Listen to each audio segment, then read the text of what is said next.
One day, nearly 3,000 Americans were brutally murdered. One day would cause a war that is still being fought by American soldiers. One day would change American society forever. One day. United under their hatred of American occupation in the Islamic Holy Lands and the freedom of religion present in American society, developed a coalition of Islamic extremists led by Osama bin Laden. The group, named Al-Qaeda, began as a military stand against the Soviet Union in the Afghan War, under the belief in Islamic god Allah.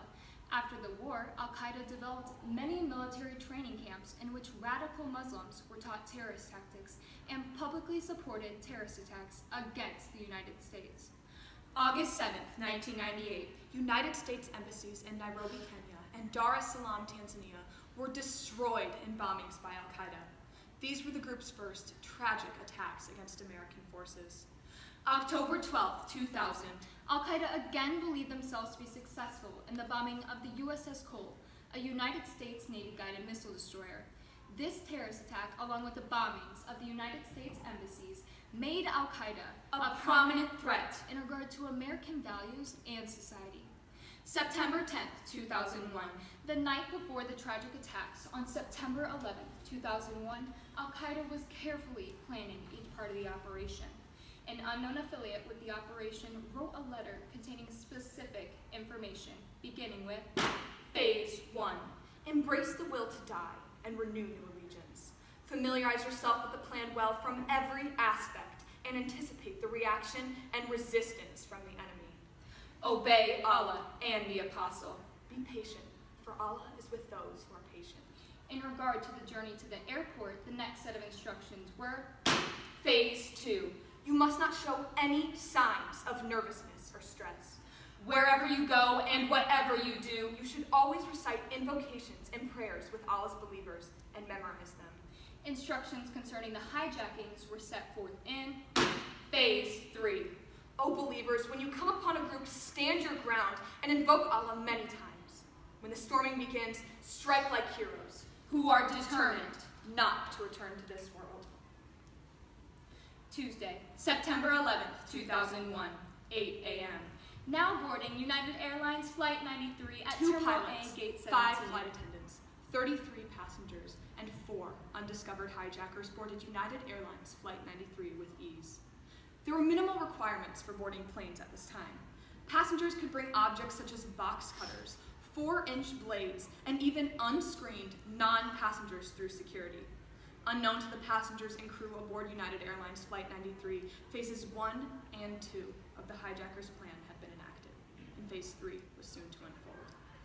8:42 a.m. Now departing United Airlines Flight 93 losing at Terminal A, connection to occurrences on the ground, Flight 93 departed from Newark, New Jersey to San Francisco, California.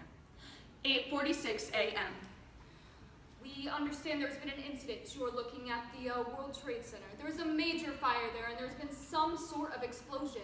There is one report as of yet that has not confirmed that a plane has hit the World Trade Center. Though many citizens believed it to be an accident, Al-Qaeda had orchestrated for a plane to be flown into the North Tower of the World Trade Center. 9:03 a.m. That looks like a second plane has just hit. I just saw another plane coming in from the side, and yes, there's a second explosion. You can see the plane. As the second plane was flown into the South Tower of the World Trade Center, people began to suspect that these attacks had been preconceived. However, passengers and crew aboard United Airlines Flight 93 were unaware that these attacks had occurred. 9:28 a.m. United Airlines Flight 93 was hijacked. 9:31 a.m. A voice recorder in the cockpit documented an announcement made by one of the hijackers. Here's the captain. Keep remaining seated. We have a bomb on board, so sit. An air traffic control center in Cleveland was notified of the hijacking through a radio located in the cockpit. However, they were unable to take any action. 9:35 a.m. Hello. You've reached the United Airlines speed dial fix. How may I help you? Yes, my name is Sandy Bradshaw. I'm a flight attendant aboard Flight 93. Our plane's been hijacked and the hijackers are in the cockpit. They said they have a bomb. One of them has a knife and they killed the flight attendant. Okay. I will send this information to the United Airlines Crisis Center. Is there anything else I can do to... Your call has been disconnected.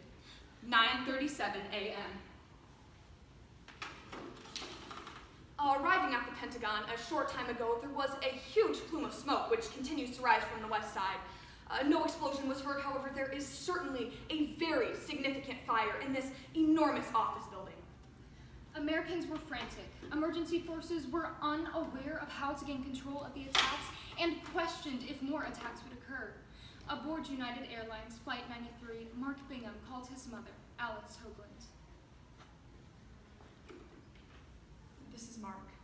I just wanted to let you know I'm on a plane and it's been hijacked. I wanted to let you know I love you. I love you all. Who are they? I don't know. They say they've got a bomb. You've got to believe me, it's true. I do believe you, Mark. Who are they?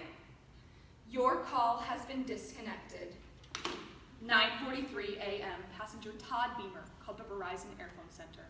His call was intercepted by a representative and was soon transferred to Lisa Jefferson, a supervisor. Hello, my name is Mrs. Jefferson. I understand your plane's been hijacked. Can you explain to me what's taking place? 3 people have hijacked the plane. 2 people have taken over the cockpit. I think they have knives, and I think one of them has a bomb, and they're flying the plane. There are 2 people lying on the floor in first class. I can't tell if they're dead or alive. The flight attendant next to me says it's the pilot and the co-pilot. Mrs. Jefferson, are you there? Yes, sir. I want you to know that all the appropriate authorities have been notified, and if you believe your life is in jeopardy while talking to me, just put the phone down and try not to hang up. At this point, hijackers had started to fly the plane erratically. Passengers were unaware of the direction of the flight and whether or not it would crash. I think we're okay now. Would you say the Lord's Prayer with me? Yes, of course, Father. Our Father, who art in heaven, hallowed be thy name. Thy kingdom come, Thy will be done, on earth as is in heaven. Passengers had noticed a change in the direction of the flight and congregated with the hope of overtaking control of the plane. 9:58 a.m. Are you ready? Okay, let's roll. Stay back! In the cockpit, get in the Want cockpit. in there! Hold from the inside, hold! 9:59 a.m. Hold the door, stop him, Let's sit get down. them. Trust in Allah and in him. 10 a.m. When they all come, we'll finish In it the off. cockpit, if we don't, Allah we'll is the die. greatest. 10:01 a.m. Put it in, pull it down, cut off the oxygen. 10:02 a.m. Go, move. 10:03 a.m. Allah is the greatest, Allah is the greatest, No. Allah is the greatest. Tuesday, September 11th, 2001, 10:03 a.m. Phases 1, 2, and 3 of the hijackers' plan had tragically been completed. 10:03 a.m. 40 innocent lives were lost. 10:03 a.m. United Airlines Flight 93 violently crashed into a field in Shanksville, Pennsylvania. 10:03 a.m. Islamic extremist group Al-Qaeda believed they had succeeded in the destruction of the American spirit. But as George W. Bush stated, Terrorist attacks can shake the foundations of our biggest buildings, but they cannot touch the foundation of America. America was targeted for attack because we're the brightest beacon for freedom and opportunity in the world, and no one can keep that light from shining. though the attacks on the World Trade Center and Pentagon had tragically succeeded, there was an underlying triumph within the hijacking of Flight 93. The flight was believed to have been intended to strike the White House or the U.S. Capitol building. But because of the valor within the souls of the passengers and crew of United Airlines Flight 93, many lives were saved. The calculated destination was never reached. Though there was tragedy, there was triumph. Immediately following the 9/11 attacks, 2,800,000 people enlisted in the military, determined to preserve the values of the American dream.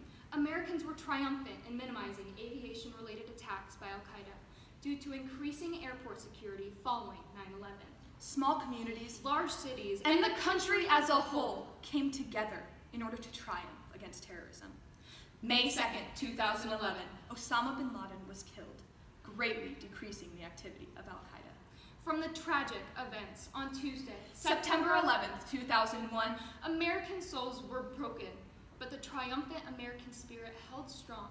With courage and strength, the passengers and crew of United Airlines Flight 93 were determined to fight for life, Liberty, and the pursuit of happiness. A field in Shanksville, Pennsylvania was a common field, One day, a field of honor. forever. Thank you.